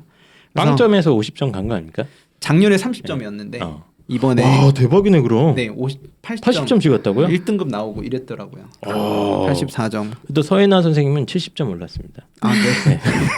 그래서 요새는 그 쉽지 않습니다. 제가 50점. 제가 막 너무 기뻐가지고 인스타에도 올리고 막 이랬었어요. 그래서 그런 학생들도 수능적인 사고가 좀 되면 작년에 되게 많이 힘들어했지만 3, 4, 5월, 6월에 공부하고 그게 점수가 잘 나오면 그걸 기름과 연료로 해서 9월 수능까지 열심히 공부할 수 있구나라는 게 이번 수능에도 가능하구나라는 걸 저도 좀 느껴서 오늘 꼭 말씀을 드리고 싶었습니다. 알겠습니다.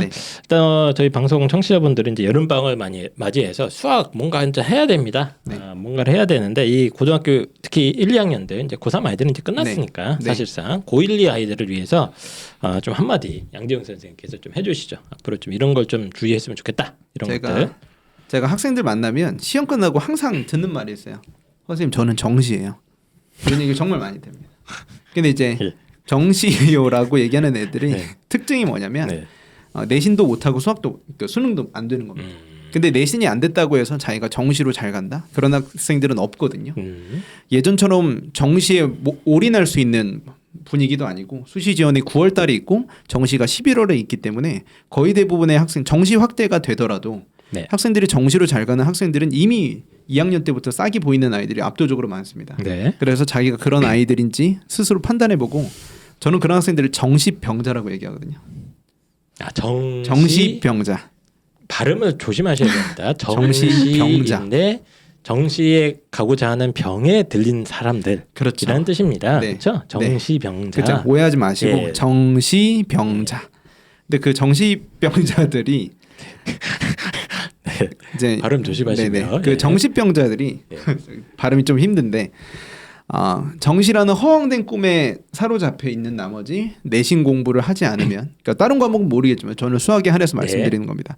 내신 수학을 통해서 진도 학습과 더러운 연산과 어느 정도의 심화 수학을 경험하고 그 다음에 플러스 알파로 정시 공부, 수능 공부를 하는 것이지 내가 지금 내신을 놓고 수능 수학을 잘하겠다. 이거 자체가 불가능한 일입니다. 알겠습니다. 그렇게 해서 잘했으면 진작에 수학을 잘했을 것이기 때문에 그런 정시의 유혹에 현혹되지 않고 내신 수학을 진도 사수를 1등으로 생각해 주시면서 이번 여름 방학을 고1 고2 학생들이 보내면 그리고 대신 수능 수학에 대한 염두는 항상 해두고 가시면 그렇죠. 아까 말씀하신 대로 예. 네, 그러면 충분히 살살 좀 풀어줘라. 평소에. 네네. 충분히 나중에 올라갈 수 있는 뭐 96, 100점을 받는 시험이 아니라 76, 80, 84만 받아도 최저는 충분히 잘 그쵸? 맞출 수 있는 시험이기 때문에 좀 용기를 얻었으면 좋겠습니다. 알겠습니다. 네. 양정 선생님 좋은 말씀 좀 감사드리고 저 입시왕 아카데미 온 온라인 수업입니다. 양정 선생님께서 이제 여름 방학 때는 원래 이제 수상화를 하시다가 네. 그 제자들이 끝까지 이제 수원도 빨리 해주세요. 네네. 난리를 치는 바람에 지금 여름 방학 일단 수원을 시작하고 계시고 네, 그쵸? 수원하고 네. 수투도 같이 수도 개강할 이제 것 같이 같아요. 가실 거죠. 네네. 네, 그래서 수원 수투 계속 네. 강의를 계속 하실 거고 양정 선생님 그 설명회 때 보시니까 저도 잘 몰랐거든요. 어떻게 가르치나 봤더니 확실히 본인만의 노하우가 좀 꽤 있는 것 같다. 괜히 좋은 차를 타는 게 아니다. 이런 생각을 한번 했습니다. 저 지하철 타고 왔습니다. 아 그래요? 다시 혼자 타고 다니더라고. 그래서 아주 수능 수학에서만큼은 본인만의 노하우를 확실히 갖고 계신 분이기 때문에 내신과 수능을 이제 같이 네. 끌고 가실 분들은 많은 관심 부탁드리도록 하겠습니다. 그럼 이제 양정 선생님이 계속 한 40분 가까이 떠들다가 보니까 아니야 50분 떠들다 보니까 옆에 계신 서예나 선생님이 나가려고 그래 지금. 네. 그래서 빨리 서예나 선생님한테 넘어가도록 하겠습니다. 자, 입시왕 아카데미 온에 이제 좀 중등부 네. 대표 선생님으로 저희가 어렵게 오셨습니다. 서예나 선생님이시고요. 중학생들을 어쨌든 많이 보지 않습니까? 네. 본인도 이제 가르치기도 하고 주변에 이제 뭐 많이 보시기도 할 텐데 중등부 어떤 전문 강사로서 막 봤을 때 이런 초중등의 수학 선행학습 어떤 트렌드나 열풍에 대해서 뭐 일단 어떻게 생각하고 계십니까? 일단은 선행은 수학이라는 과목 자체가 반복을 계속해야 하기 때문에 선행은 반드시 필요해요. 근데 그 정도의 차이가 조금 있는 것 같고 네. 또 어디까지 나가야 되는지 이런 부분에 대해서 갈피를 많이 못 잡으시는 것 같아요. 네. 그러니까 무조건 선행을 많이 나가는 것이 좋다라는 오해를 하고 계시는 것 네. 같은데 예를 들어서 우리 아이는 1학년인데 벌써 3학년 과정까지 다 선행을 마쳤다라는 게 결코 아이의 수학적 지표를 나타내는 게 아니거든요. 네. 네, 근데 그렇게 많이 오해를 하고 계시더라고요. 근데 사실 선행이라는 게 굉장히 빠른 시간 안에 나가줘야 되는 거기 때문에 특히 대부분의 친구들이 초등학교 6학년, 뭐 중학교 1학년이 돼서 선행을 시작하는 경우들도 많아요. 네. 네, 근데 그렇게 되다 보니까 아이들이 굉장히 빠른 시간 안에 낮은 퀄리티에 되게 깊이가 얕게 공부하기 때문에 사실 현재 중학교 1학년 거를 현행을 시켜봐도 제대로 잘 못하고 있는 경우도 많더라고요. 그 실제로 봤을 때 그런 애들이 많습니까? 뭐 딱 봤는데 뭐 고등학교 2학년 거까지 끝냈대. 네. 딱 왔는데 얘가 막 침을 막 흘리고 있거나 막 허당이야. 그런 경우도 많나요? 사실은 네. 개념 수업을 할 때는 선행을 한 친구들은 굉장히 자신 있게 개념 수업을 따라와요. 근데 막상 봤으니까. 네. 주워 들은 게 있거든. 네. 그래서 되게 자기가 수학을 지금 많이 알고 있고 잘하고 있다라는 착각을 하고 있는데 네. 그래서 선행이 약간 아이들한테는 어느 정도 조금 부정적인 측면도 있는 것 같아요. 아이들의 수학적 깊이가 늘어나진 않았는데 네. 나는 3학년 수학을 했기 때문에 나는 잘하는 사람이야 라는 생각을 아이들이 조금 하더라고요. 근데 막상 개념 수업할 때는 굉장히 자신 있게 목소리 내서 수업을 잘 따라오는 친구가 네. 문제를 풀리면 다른 어떤 친구들보다도 많이 틀리는 경우가 정말 많아요. 아 그래요? 네. 주워 들어서 어디서 이렇게 읊기는 하는데 그거를 문제 상황에 적용을 하거나 문제를 뭐 해석해서 이렇게 생각을 이어나가는 거나 이런 게 연습이 안 돼 있는 거예요, 그러면? 네, 문제풀이는 많이 연습되어져 있지 않고 되게 얕게만 공부되어져 있기 때문에 네. 현행을 조금만 깊이 있게 들어가고 현행에서 뭐 한 번만 꽈다고 하더라도 바로 문제를 틀리고 실수가 굉장히 많이 나오고요. 그런 근거 없는 자신감 같은 네네네. 게 아이한테 오히려 실수를 유발하게 하는 요인이 되는 것 같기도 합니다. 네. 그러면 요즘 수학 선행에 많은 학부모님들이 이제 목을 굉장히 메고 있는데 이분들이 간과하는 게 너무 빨리만 나가려고 한다 이런 게 문제라는 건가요, 그러면? 네, 아이들의 현행 수준을 파악하지 않고 선행을 나가는 게 문제라고 생각을 합니다. 왜냐하면 현행 수준을 파악하지 않고, 예. 1학년 친구들을 기준으로 말씀드리면 예. 현행 수준을 정말 개념 기본서만 하고 2학년, 3학년 거를 나갈 수는 없다고 생각을 해요. 네. 그래서 기본적으로는 그래도 RPM 센 수준까지는 문제집으로 말씀을 드리면 그 정도까지 유형선은 마치고 나서 아이가 선행을 들어가야 우리 아이가 문제 푸는 능력도 같이 늘어나면서 개념도 같이 가져갈 수 있는 친구가 되는 것 같습니다. 네. 그러니까 이제 그냥 진도만 빨리빨리 나가려고요. 네. 제가 재작년인가 저희 입시한 게시판에 사연이 하나 올라왔는데 한 학기 동안 뭐더라 수학 상하를 같이 끝내요. 진도가. 네. 그래서 월수는 수학 상 3시간씩 들리고 화목은 수학 하를 3시간씩 해서 6개월 단기 코스 같이 끝낸다는 거예요. 학원에서요? 네. 유명한 선생님이에요. 네네. 이게 가능합니까? 6개월 코스요. 한 학기 코스예요. 사실상 3개월 동안에 월수는 수학상, 화목은 수학하 같이 간다는 거야. 예, 그리고 이걸 여러 번 돌려준대요. 이론적으로는 가능하고 학원에서는 그게 가능합니다. 가능은 해. 네. 근데 이렇게 공부하면 안 되는 거 아니에요? 근데 뭐 되게 순서가 깜짝 있지만 놀랐네. 네. 그래도 한 번 배웠던 친구들은 그 다음에 문제풀이 계속 하니까 아, 충분히 괜찮을 것 같긴 해요. 이것도 가능은 하다. 네, 나쁘지는 않습니다. 나쁘진 않아요. 네네. 야. 6개월이라는 시간 자체가 네. 굉장히 학원에서는 길게 잡고 가는 네. 시간이어서 그래요? 네, 충분히 그게 막 그러면 되게 빡빡한 코스는 아니구나. 수학 상하를 저는 3개월 거의 3개월 코스였거든요. 그게 가능한 거예요. 그러면? 6개월 코스라고 말씀하셨는데. 한 학기에 그렇게 끝낸다는 거예요.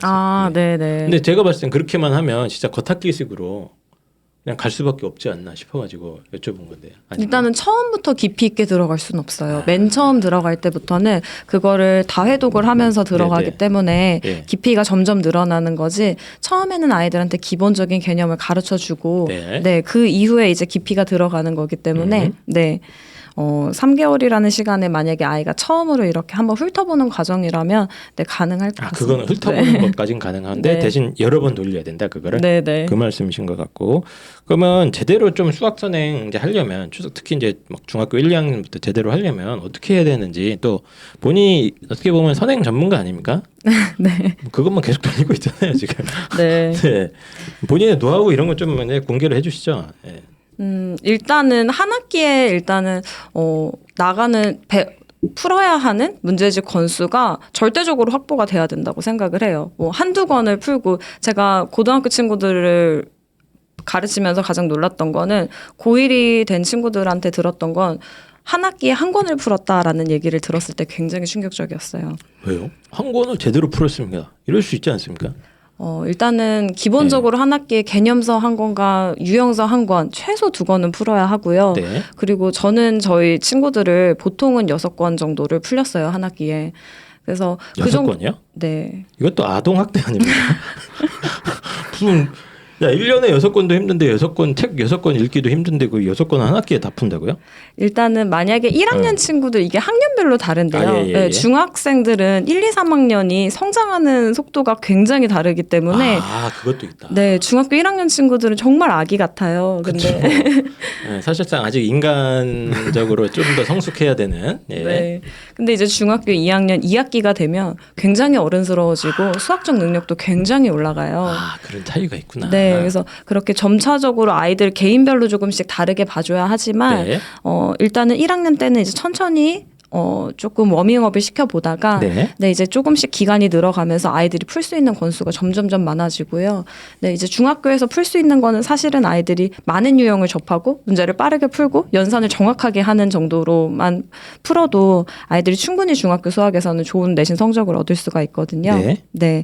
그래서 한 학기에 그래도 3-4권 정도는 우리 아이들이 좀 풀어주고 네. 네. 그리고 그 이후에 이제 선행을 나가면서 선행을 나갈 때는 학원에서만 나가는 교재로만 선행을 보면 사실은 아이들한테 부족함이 확실히 있어요. 그래서 쉬운 교재로 연산 교재 네. 같은 거를 집에서 좀 같이 병행하게끔 부모님들이 도와주시면 훨씬 아이들이 이해가 빠르고 또 기억을 잘 끝까지 하더라고요. 네. 그럼 이제 정리를 좀 해보면 근데 기본적인 개념 이제 설명하고 기본 유형 풀어보면서 이제 얕게 나가는 게 뭐 중학교 1학년이나 일단 그 정도만 일단 슬슬슬슬 하더라도 네. 뭐 나쁘지 않은데 이렇게 제대로 하려면 그 얕은 수준을 끼어 넘어가려면 문제집으로 아이를 좀 괴롭혀야 된다. 네, 절대적으로 공부할 수 있는 양이 확실히 많아야 합니다. 어느 정도까지 확실하게? 사실은 어디까지? 중학교에서 뭐 아이들한테 5-6권, 6-7권을 풀리더라도 이게 고등학교 1학년이 되면서 고등수학 수상하를 접하는 친구들한테 사실은 고등수학에 비하면 그렇게 양이 많은 것도 아니에요. 그래서 미리 공부 맷집을 키워놔야 아이들이 고등학교에 가서도 맷집. 네, 그 정도 문제를 풀고 또 그걸 버틸 수 있는 좀 힘이 생기거든요. 그러면 확실히 수학적으로 뭐 문제나 이런 거 이제 문제집을 5-6권씩 풀면 아이가 좀 이렇게 깊이가 있게 생깁니까? 아무 생각이 없다가 갑자기 이제 침도 흘리지 않고 좀 이렇게 생각하는 것도 이제 진득해지고 그런 게 확실히 달라지나요? 일단은 뭐 본인의 아이가 경험상. 학원에서 수학을 어떻게 배우는지는 모르지만 네네. 이제 저 같은 경우에는 아이들한테 사실은 중학생들은 숙제 검사를 굉장히 꼼꼼하게 해야 합니다. 왜냐하면 인정하고 싶지 않지만 저도 저희 아이들을 믿어주고 싶지만 사실은 의심에서부터 아이들과의 관계가 시작이 돼야 하기 때문에 네, 그래서 숙제 검사부터 정말 진정성 있게 되어 있는 것인지 네, 요즘은 너무 이제 사실은 답지가 검색만 하면 바로 나와요. 그냥 이미지 파일로 그냥 바로 뜨기 때문에 검색만 하면 아, 그래요? 네. 그래서 확실하게 어머님이 아이가 핸드폰을 걷어서 숙제하고 있는 모습을 봐주셔야 하고, 네, 저도 그래서 그런 부분들을 좀 보고 또 아이가 힘들어한 이 문제는 어떻게 풀었지 이 친구가 싶은 것들은 아이한테 설명을 시켜봐요. 그래서 그런 설명을 부분, 시켜본다. 네, 그런 부분들이 좀 많아지고 제대로 풀었는지에 대한 정확한 확인이 들어가면 6-7권을 풀었다고 했을 때는 정말 실력 있는 친구가 되죠. 그럼 수학 선행을 할 때 그냥 개념만 슥슥슥 나가서 진도만 빠지는 게 아니고 중간중간에 이런 식으로 좀 문제 양을 좀 확실히 늘리면서 얘가 어디서 이렇게 베끼는 것이 아닌지도 감시를 하고. 네. 우리 아이들이 좀 미성숙하지 않습니까? 예, 중학생들은 아주 창의적인 방법을 많이 쓰기 때문에 이런 이제 감시와 통제 속에서 제대로 푸는지를 계속 감시하면서 권수를 좀 늘린다 무조건. 네. 최대한. 네. 어머님들이 뭐 블랙 라벨 이런 얘기 많이 하시던데. 네, 네. 그런 거 다 풀려야 돼요, 애들한테. 사실 선택이라고 하는데, 제가 생각하는 기본적인 로드맵은 그래도 기본서를 하고, 유형서는 기본적으로 센까지는, 네, 그래도 네. 아이가 센 C 단계를 너무 어려워한다면 센 B 단계까지는 하면 그래도 한 80점대 정도의 친구가 될 수 있고요. 네. 센 C 단계하고 일품 정도까지를 풀면 사실 중학교 내신에서는 탄탄해요. 그쵸? 네. 근데 이제 거기에 블랙라벨까지 같이 더해 주신다면 아이가 이제 블랙라벨 같은 경우에는 고등수상을 조금 쉽게 표현을 바꿔서 중학교 과정으로 내는 경우들도 있어요. 그래서 깊이 있게 현행을 하는 게 또 선행이 된다라고 생각을 합니다. 그러면 선생님이 생각하실 때 중학교 때 보통 이제 아까 얘기 살짝 나왔는데 뭐 미적분까지 막 사회독 오해독을 돌렸다 이런 친구들도 가끔 있잖아요. 근데 그건 희귀한 케이스긴 한데 네. 보통 한 중학교 때 선행은 진도로 치면 어느 정도까지는 나가는 게 바람직하신 것 같아요. 저는 이거는 사실은 네. 개인별 차이가 있다고 생각하고요. 그렇죠, 당연히 네, 개인차가 그래서 크죠. 기본적으로는 일단은 한 학기는 솔직히 선행이라고 생각을 하지 않고요. 한 학기를 네. 더 나가는 한 학기 것은 선행은 네, 뭐 이제 그렇죠. 예. 그래서 1년은 기본적으로 나가주셔야 하고, 네. 네, 그래도 조금 아이가 조금 선행을 좀 쉽게 편안하게 좀 갈 수 있는 길은 그래도 1학년 1학기 수학과 2학년 1학기 수학, 3학년 1학기 수학이 이렇게 연결이 되어져 있어요. 2학기 수학을 따로 공부하지 않더라도 1학기 수학만 쭉 아, 그래요? 올라간다고 하면, 네, 이렇게 1학기 거를 먼저 이렇게 아이한테 가르쳐 주시는 게 조금 더 빠르게 선행을 할 수 있는 방법이라고 말씀드리고 싶습니다. 하여튼 최소 1년은 당연히 하는 게 맞을 거고 네. 그리고 1학기가 이렇게 다 연결돼 있어요. 네, 네. 그럼 얘가 좀 힘들어하면 일단 1학기 것만 계속 시켜도 나쁘지 않다. 네, 일단은 그렇게? 네, 저는 그렇게도 가르치고 아, 있습니다. 그렇네. 그럼 좀 제가 또 궁금한 게 중학교 때 막 뭐 다 수학 90점 맞았네 뭐 이랬던 애들이 고등학교 와갖고 다 박살난 애들이 너무 많습니다. 네. 다 뭐 3등급 4등급 찍고 이러는데 이게 왜 그런 겁니까? 중학교 수학 전문가로서 사실은 저희가 초등학생 때 선생님 저 90점 100점 맞았어요 하는 이야기를 크게 너 정말 수학 잘했구나라고 사실은 선생님들이 받아들이지 않아요. 왜냐하면 초등학교 수학 초등학교에서 시험을 보는 것이 그게 크게 변별력이 없거든요. 네. 근데 코로나 이후에 중학교 내신이 더 그렇게 초등학교 내신 중학교 내신 네. 자체가 변별이 좀 없어진 측면이 있고 네, 네. 초등학교 시험처럼 그렇게 굉장히 난이도가 많이 쉬워졌어요. 그래서 아이들이 잘하는 게 아니라 사실은 지금 잘하고 있다는 착각을 하는 것은 아닌가 하는 생각을 좀, 네. 그러니까 수학 실력이 막 성숙되지 않았는데 시험 점수만 가지고 나는 좀 한다고 까부는데 실제로 또 까보면 깊이가 없는 거네. 네, 맞습니다. 근데 제가 아까부터 계속 물어보고 싶었는데 수학적 깊이가 도대체 뭡니까 이게? 중학교는 깊이. 특히나 가벼운 연산으로 문제가 풀릴 때가 많아요. 아 그냥 뭐 간단한 한 생각 2초 정도만 하면 싹 풀이 과정해서 풀 수 있는 문제들. 네. 예. 심지어 다음을 푸시오라고 문제가 한 줄로만 나오는 경우도 있어요. 네. 근데 아까 양정 쌤도 말씀하셨듯이 이제 수학은 독해력이 중요한데 아이들이 중학교도 그래요? 중학교에서는 일단 내신만 생각을 하자면 네. 네. 그렇게 많이 필요로 하진 않는 것 같습니다. 내신은 필요 없지만 이제 장기적으로 보면 필요를 한데 그렇죠. 자꾸 아이들이 그 한두 줄짜리 내신 문제에만 네. 짝짝 풀어서 몇 개 맞춰놓고 나 90점이네 그렇죠. 이렇게 생각을 하는데 수학적 깊이라는 거는 아까 양지영 선생님 말씀한 뭐 그런 거랑 연결이 되는 겁니까? 네, 맞습니다. 예를 들면 문제가 길어졌다. 네. 문제 상황에 뭔가 이렇게 복잡하게 뭐 그림이 들어가 있거나 그랬을 때 거기서 이렇게 저처럼 정지가 되는. 보통은 네. 연산만 하면 바로 문제가 풀리는 경우가 많고요. 네. 아니면 뭐 응용 문제라고 하더라도 개념을 한두 개만 섞는 문제들이 많아요. 중학교 수준에서는. 근데 막상 고등학교에 올라가면 기본적으로 개념이 3개 정도는 융합이 돼야 되고 네, 그 이상으로 이제 문제가 꼬여졌을 때는 아이들이 사실상 풀기가 힘든 거죠. 그러니까 깊이라는 게 이제 그런 새로운 문제 상황이라든가 뭐 더 많은 개념이나 뭐 문제풀이 과정이 필요한 문제들이 이제 많은데 지금 중학교 내신에 특히 코로나 이후에 특성상 그런 걸 연습할 기회가 없는 거네요, 애들이. 네, 맞습니다. 그리고 아이들이 코로나로 이제 코로나 기간을 겪으면서 많이 지금 수학적 능력이 떨어져 있다는 걸 선생님들도 많이 아세요. 그래서 굉장히 내신이 많이 쉬워졌어요. 아 정말로 네. 내신 문제 자체가 쉬워졌습니까? 네. 그럼 이걸 믿으면 안 되겠네요. 그래서 아이들이 사실은 100점, 90점 이상을 받는 친구들이 굉장히 비율이 많습니다. 네. 우리 애가 딱 100점 맞아왔으면 엄마 진짜 좋아해야 되는데 이게 약간 의심도 해봐야겠네.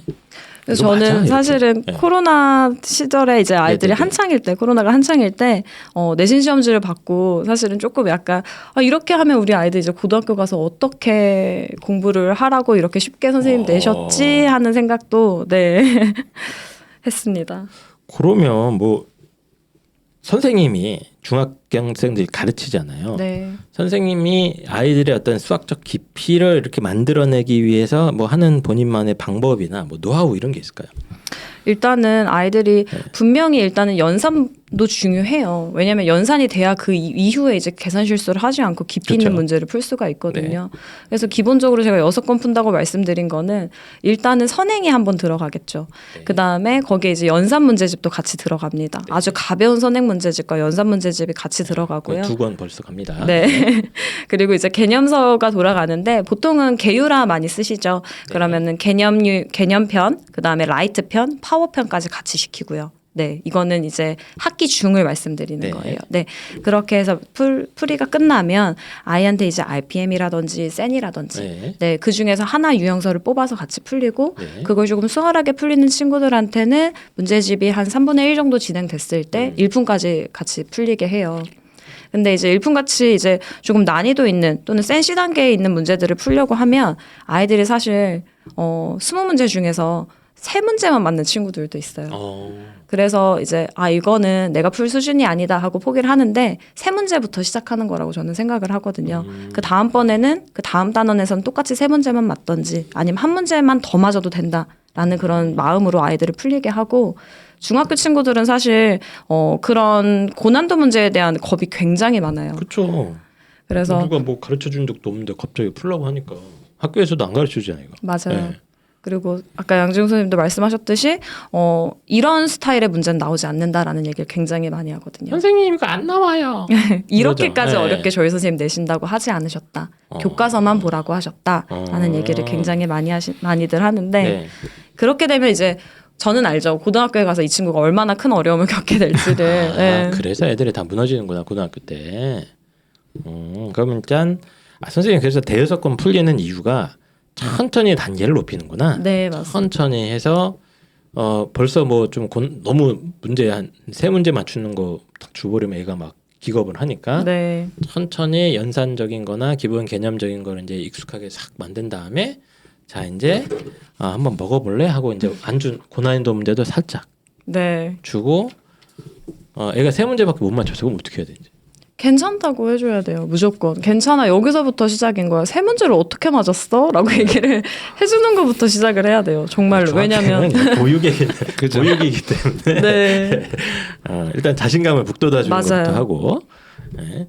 이 좀 고난도 문제들을 아이들이 좀 이렇게 좀 더 친근하게나 혹은 뭔가 이렇게 어떻게 할 수 있는 방법이 없나? 깊이 어떻게 하면 깊이를 갖게 하는 거야 인간들은. 문제집 6건 풀리고 또 어떻게 합니까?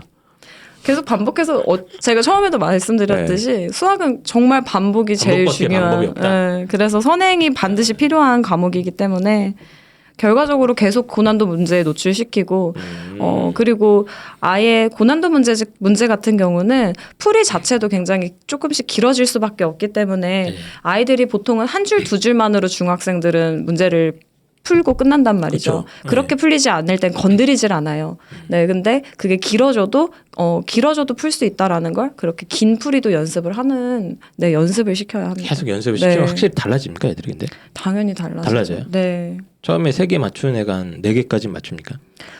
처음에 사실 센이 네. 보통 C 단계가 2장 정도예요. 아니면 네. 1장 반 정도.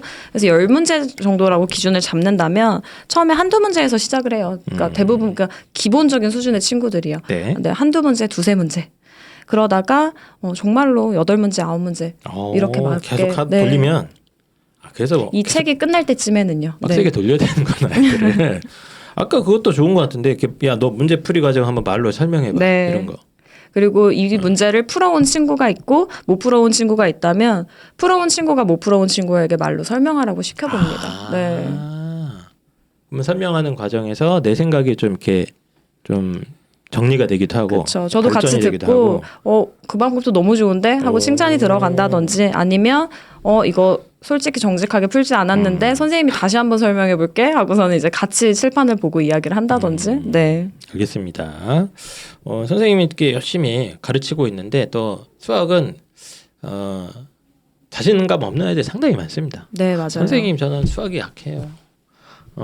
저희 부모님이 다 수학을 못했어요. 부모님 탓인 것 같아요. 막 이러면서 수학 때문에 굉장히 스트레스 많이 받고 또 막 되게 의기소침해 있는 애들 많아. 위축돼 있고. 맞아요. 얘네들은 어떻게 해야 됩니까? 중등아이들? 사실은 중학교 1학년 때 시험을 많이 안 보기 때문에 중학교 2학년이 돼서 수학을 포기했다고 중2짜리가 오는 그래 친구들이 많아요. 있어요. 네. 이미 포기야 중2 때 다 반 절반은 포기라고 봅니다. 제가 봤을 때. 네. 근데 겨우 중학생이 수포자라고 자기를 이렇게 칭하면서 그래요. 오는 게 네. 굉장히 사실은 가슴이 아파요. 왜 벌써 아직까지 해보지도 않고 아직 스타일에 맞는 그런 공부 방법을 못 찾았기 때문이라고 생각을 하거든요. 네. 그래서 사실은 수학이 약해서 의기소침해져 있다는 건 현재 진짜 아이가 수학을 어렵게 느끼는 거고 어렵게 느낀다는 게 뭐겠어요. 아이의 수준하고 다른 문제를 풀고 있는 거예요, 지금. 그러면 수준에 맞는 문제를 시작해 줘야 됩니다. 그러니까 조금 자존심은 상하지만 정말 쉬운, 아주 쉬운 연산 문제집부터 시작을 해야 하는 게 이 친구의 지금 수준인 거예요. 그러니까 현재 수준에 맞고 이 아이의 스타일에 맞는 걸 따로 찾아서 시켜줘야 된다. 네. 아, 실제로 그렇게 제가 했었어요. 그래서 기억에 남는 친구는 시험이 2주 남았는데 저한테 왔습니다. 네. 근데 이제 전혀 선행이 안 돼 있고 현행도 전혀 안 돼 있는 친구였어요. 그래서 선생님이 이번 시험 단원이 3단원인데 그중에 너한테 지금 2주 안에 한 단원만 해줄 수 있다. 2주라는 시간 동안에는. 그래서 너는 이번 시험에 33점을 맞으면 너는 100점을 맞는 것과 같은 것이다 라고 얘기를 했어요. 그리고 그 친구는 정말 쉬운 연산 문제집하고 개념서 중에서도 제일 쉬운 개념 유형 라이트를 했어요. 네. 그렇게 시키고 정말 그 친구가 33점을 받아왔습니다. 그리고 네. 그 이후에 이제 그 다음 기말고사 때 일을 갈더라고요. 선생님 저는요 더 그 다음에는 진짜 70점 넘어갈 거예요. 네, 그렇게 해서 그 친구가 처음엔 정말 연산 문제집을 하는 걸 친구들하고 다른 좀 더 쉬운 난이도의 문제집을 푸는 걸 굉장히 자존심 상해했었거든요. 네. 네, 근데 결국에는 그걸 이겨내고 네, 결국에는 이제 70점, 80점 넘어가더라고요. 수학 좀 약한 아이들도 거의 다 학원은 다니긴 다니고 하니까 네. 그러면 본인의 수준에 안 맞는 걸 하고 있을 가능성도 꽤 있네요. 네, 보통은 수준에 안 맞는 걸 하고 있어서 지금 어렵다고 느끼는 그런 거예요. 거예요? 네. 그러니까 학원 입장에서는 또 진도 맞춰서 학생이 여러 명이니까 쭉 빼고 있는데 이 아이는 그걸 하면 안 되는데 그 아이는 보충적으로 더 필요한 거죠. 그리고 수학을 조금 늦게 시작했다든지요. 다른 친구들에 비해서. 네. 그럼 그런 걔네들은 그 아이의 수준이나 이런 거에 맞는 교재나 참고서나 문제집을 따로 해서 따로 보충 수업을 좀 시켜서 살살살살살 해놓으면 올라온다. 네, 맞습니다. 또는 어머님께서 좀 특히 중학생들 같은 경우는 어머님께서 좀 옆에서 좀 많이 지켜봐 주셔야 돼요. 수학을 숙제를 정직하게 하고 있는지 그다음에 어머님들 바쁩니다. 네. 많이 어려워하지는 않는지 많이 어려워한다면 집에서 조금 더 쉬운 문제집을 한 권씩 준비해 주셔서 하루에 3장씩. 근데 그게 너무 힘드시다면 사실은 저는 왜냐면 어머님들도 일을 하시잖아요. 네. 그래서 차라리 구몬을 아주 네. 그 정도로 쉬운 문제도 네. 계속해서 선행을 구몬으로 나가는 것도 네, 일단은 기본적으로 아이가 한번 본다는 거에 의의를 두고 가니까요. 네. 알겠습니다. 그래서 중하위권 특히 이제 하위권 아이들은 막 중학교 때부터 막 난리친 애들이 있어요. 송화모 막 경기 일으키고 이런 아이들도 있는데 수준에 맞는 걸 이렇게 딱 줘서 그거를 어쨌든 시간 투자만 살살살살살 해주면 어느 정도는 충분히 올라갈 수 있다. 네. 그리고 또 우리 아이의 실력하고 어머님의 그런 기대가 조금은 맞아야 될 것 같아요. 네, 어머님의 기대치는 높은데 우리 아이는 조금 그거에 못 미치는 수준이라면 네. 거기에서 오는 갈등과 스트레스가 또 아이하고 부모님한테 둘 다 또 어마어마하더라고요. 그래서 중학교 선생님들 이렇게 보면 진짜 존경스럽더라고요. 이분들은 거의 인격자, 성인군자다. 그래서 어떤 관계 맺는 게 되게 중요하지 않습니까? 중학교 네. 선생님들은. 네. 그래서 아직 이제 미성숙한 이 아동들 이렇게 끊임없는 거짓말과 이상 행동 많이 하지 않습니까? 아니에요? 네. 아닌가요? 막 짓궂은 애들도 많지 않아요? 그쵸. 네. 그 아이들을 이렇게 잘 타이르고 오르고 달래서 이 물가로 끌고 가서 억지로 뭘 먹여야 되기 때문에 그게 되게 중요한 것 같은데 서예나 선생님 이제 그런 거 굉장히 오랫동안 하시다가 보니까 본인만의 어떤 노하우나 이런 게 많은 것 같습니다. 아까 본인의 제자 중에 기억에 남는 학생 하나 얘기해 주셨는데 네. 그 친구인가요? 18점에서 88점? 네네. 어떻게 한 거예요? 18점에서 88점? 그 친구는 확실한 네. 목표가 있었어요. 그래서 자기가 이 점수를 가지고 왔지만 보통 이제 가르치다 보면 눈빛에서 이제 욕심이 딱 드러난 이 친구들이 친구는 있거든요. 근데 의욕이 있었네요. 네, 왜냐면 오. 그 친구는 이제 뮤지컬을 하기 위해서 예고를 가야 하는데 예고를 가기 위해서는 이제 내신이 너무 안 나오니까 어느 정도 내신을 조금 따와야 하는 상황이었었거든요. 그래서 목표 의식이 분명해서 꿈이 있었구나. 네. 그래서 얘를 어떻게 한 겁니까?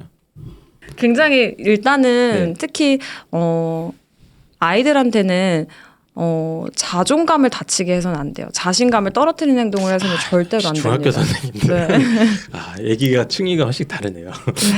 저도 반성하게 이런 되고 거 쉽지 않은데 자존감이 굉장히 중요하대 아이들의. 네. 근데 이제 어른의 시각으로 아이들을 바라보기 때문에 왜 사실은 중학교 수학은 거의 다 연산이에요. 그래서 어른들은 왜 이렇게 쉬운 걸 아이들이 못할까 싶거든요. 근데 또 어머님들도 그러실 거예요. 아니 이렇게 쉬운 걸 왜 못하는 거야? 근데 예. 아이들은 처음 배우는 거고 그 처음 배우는 거를 받아들이기까지가 아이들은 굉장히 힘들어요. 그래서 그 과정을 인정을 하고 그 다음에 조금만 잘해도 잘했어. 근데 못한 부분에 대해서 확실하게 또 혼내고 가야 하거든요. 혼나야 네. 할 부분에 대해서는 숙제를 성실하게 하지 않았다든지 또는 정직하게 하지 않았다든지 네, 이런 부분에 대해서 혼내야 될 부분을 정확하게 혼내면서 네, 그다음에 칭찬해줄 부분은 또 정확하게 칭찬해주고 넘어가야 아이가 거기에서부터 이제 동기부여를 받는 것 같습니다. 네. 이 정도면 사실상 뭐 몬테소리나 이 정도 아닙니까? 네. 알겠습니다. 중학생들은 확실히 아이들과의 어떤 관계 맺음이나 이런 게 네. 되게 중요하기 때문에 정확한 어떤 칭찬과 보상의 포인트 이런 것들을 잘 잡아서 자존감이 다치지 않게 하면서 그러니까 오히려 약간 쉬운 문제부터 시작하는 것도 괜찮네. 네. 네, 쉬운 문제 탁 해서 아이가 할 수 있다는 자신감도 살살살 높여주고. 네, 맞아요. 알겠습니다. 이번 여름 방학 때 많은 어머님들이 이제 수학 선행 할 거거든요. 네. 이 어머님들한테 한마디 좀 해주시죠. 사실 여름 방학은 겨울 방학에 비해서 굉장히 짧아요. 한 3주 정도? 그리고 또 여름 휴가 가시잖아요. 근데 보통 길게 가시는 분들은 일주일도 또 가시더라고요. 그래서 여름 방학이라는 이 짧은 시간 안에 그래도 아이들이 뭔가를 해야 하잖아요. 네. 근데 그 3주 안에 무조건 모든 걸 다 끝낼 거라는 생각은 하지 않으셨으면 좋겠어요. 그래서 차라리 욕심을 버려라. 네, 그래서 이 3주 동안에 무언가를 시작을 하고 그리고 이게 2학기까지 계속 이어져 나가는 과정이 될 수 있게끔 네. 네, 조금 시간적 여유를 두시고 생각을 하시는 것도 네, 좋을 것 같습니다. 알겠습니다. 그래서 서혜나 선생님도 저희 입시왕 아카데미 온에서 이번에 처음 개강을 하십니다. 지금 뭐 개강을 하기로 하셨죠? 수학 상이요. 수학 상을 네. 아주 기본적인 것부터 다시 가는 네. 겁니까? 우리 아이가 덧셈 뺄셈도 못해요. 수업 네. 가능합니까? 더셈뺄셈은 조금 힘들 것 같습니다. 그것까지는 안 되죠. 기본적인 사칙 연산은 되는데 수학 상을 한번 내가 처음 도전해 보고 싶다. 네. 뭐 중학교 1학년이든 중학교 2학년이든 심지어 제가 봤을 때 초등학교 6학년도 관심 있으면 들을 수 있을 것 같아요. 네, 들을 수 있어요. 네. 왜냐하면 수학 상은 1학년 1학기, 2학년 1학기, 3학년 1학기가 다 연결되어져 있다고 말씀드렸었잖아요. 그래서 2학기 걸 아직 안 본 친구들이더라도 충분히 같이 네, 듣고 따라갈 수 있습니다. 맞습니다. 네. 그래서 온라인으로 열리는 수업이니까 이제 시간간의 제약도 없을 뿐더러 서인아 선생님도 이렇게 그럼 이렇게 다 관리 이런 것도 가능하신가요 지금? 네, 관리를 당연히 하고 있죠. 네. 어떻게 해요? 일단은 온라인 수업에서 아이들 숙제 검사는 다 받아서 제가 직접 좀 본인이 직접 다 하는 네. 거고. 이거 힘들 것 같아. 쉽지 않더라고요. 네. 힘들 것 같아. 중학교 선생님들은 인격적으로 굉장히 훌륭하신 분들밖에 안 될 것 같습니다. 예. 알겠습니다. 그래서 수학 상 진도를 아주 천천히 기본적인 네. 것부터 이것도 뭐 문제집 한 6건 돌립니까?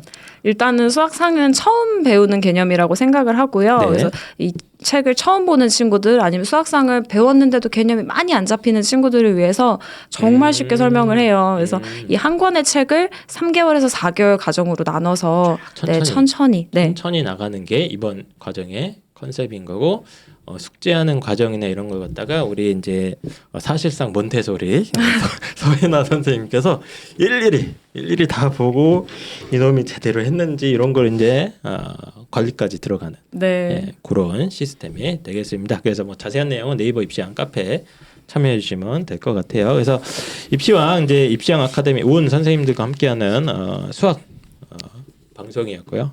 선행과 관련된 이야기 또 수능 수학과 관련된 저희 선생님들의 노하우를 좀 살짝 엿볼 수 있는 그런 시간이 되었던 것 같습니다. 마지막으로 저희 청취자 여러분들한테 한 말씀씩 좀 하시죠. 양재웅 선생님.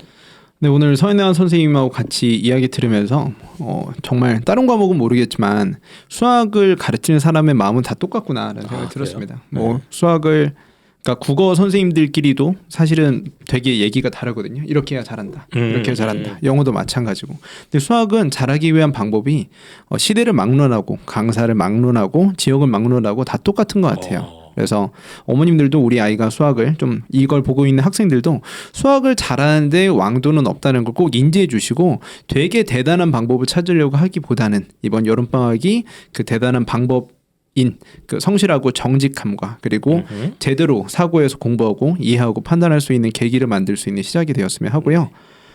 이번 입시형 아카데미에서 수원수투가 같이 개강할 예정입니다. 그래서 지금까지도 반응이 좋았는데 이번 강좌 저를 만나지 않았던 학생이거나 아니면 이제 만나려고 하는 학생 또는 기존 수강생들도 더 즐거운 마음가짐으로 정말 준비 많이 했으니까 기분 좋게 입시형에서 좋은 강의로 만나 뵙기를 고대하고 있겠습니다. 알겠습니다. 네, 뭐 출마하세요? 네, 알겠습니다. 네. 예, 소혜나 선생님도 예. 네, 제가 이제 중학교에서 고등학교로 넘어가는 과정을 아이들을 많이 지켜보게 되는데요. 특히나 뭐 양이라든지 난이도에 대해서 아이들이 압도적으로 굉장히 수학이라는 과목에 압도가 될 때가 많아요. 네, 그래서 여러 번 수상을 돌렸다고 하더라도 사실상 개념을 확립하지 못한 친구들이 많더라고요. 그래서 이번에 그런 고민들을 많이 했습니다. 어떻게 하면 한 번에 제대로 알려줄 수 있을까? 한 번에 쉽게 알려줄 수 있을까? 제가 아무리 쉽게 알려준다고 하더라도 아이들은 굉장히 늘 어렵게 느껴 하더라고요. 네.